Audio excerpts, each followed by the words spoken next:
pays d'Afrique subsaharienne sont particulièrement préoccupés par la dégradation de la situation des droits de l'homme en Afrique.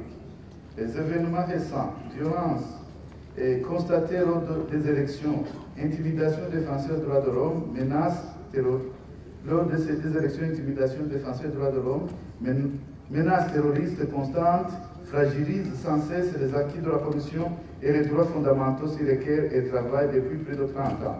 L'année 2016 étant l'année des droits de l'homme en Afrique, nous ne pouvons qu'encourager toutes les intimidations de la KDHP en faveur de la protection et la promotion des droits de l'homme. Madame la Présidente, la FIACAT et ses membres travaillent depuis de nombreuses années dans les prisons et constatent que les délais légaux entourant la détention préventive ne sont que très rarement respectés.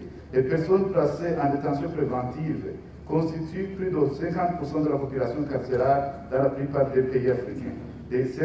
Dans certaines prisons, ce taux atteint les 80 voire 90%. Ces camps de détention préventive abusive engendrent de nombreuses conséquences, à la fois dans les prisons et à l'extérieur.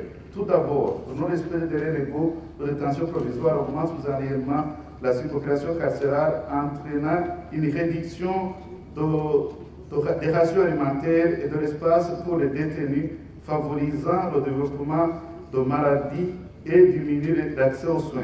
De plus, à l'extérieur de la détention préventive abusive, entraîne notamment la stigmatisation sociale, une diminution des ressources et des difficultés de réinsertion. Selon les textes régionaux et internationaux, la détention préventive, notamment lorsqu'elle est abusive, peut constituer un acte de mauvais traitement, voire de torture. En adoptant les lignes directrices de Rwanda sur l'arrestation, la garde à vue et la détention provisoire, lors de sa 55e session ordinaire, la KDHP a souhaité faire de cette thématique une priorité. Cette initiative doit être accompagnée par la diffusion de ces lignes directrices.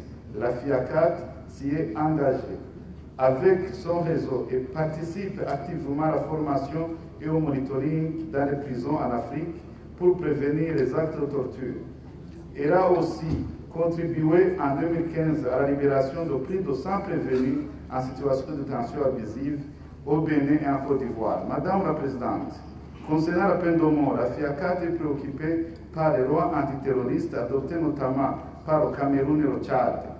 Et ce dernier pays a malheureusement repris les exécutions après 12 ans de moratoire. En août 2015, 10 condamnés à mort ont été exécutés dès le lendemain de leur condamnation, remettant ainsi en cause les obligations de l'État énoncées au paragraphe 24 de l'observation générale numéro 3 de la Charte africaine relative à la vie.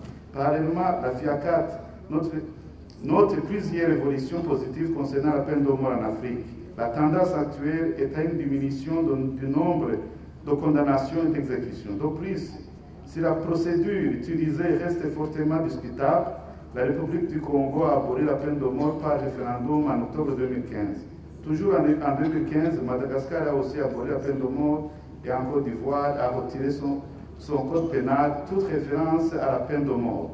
Aujourd'hui, 19 États membres de l'Union africaine ont aboli la peine de mort en droit, au moins 18 appliquent un moratoire le fait des exécutions capitales. Cependant, de nombreux États maintiennent toujours la peine de mort dans la législation.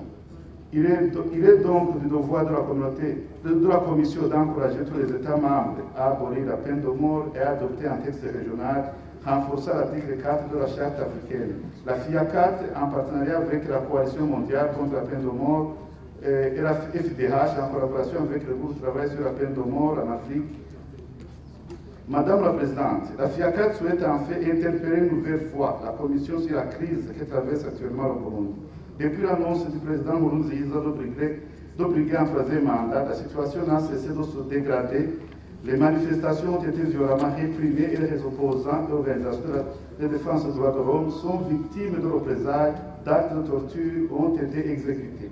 Les principales figures de la société civile burundaise et de nombreux autres défenseurs des droits de l'homme ont dû quitter le Burundi pour se réfugier dans les pays voisins. C'est notamment mon cas en tant qu'avocat et défenseur des droits de l'homme et président de la CAF du Burundi. Depuis le début du conflit, des centaines de personnes ont trouvé la mort.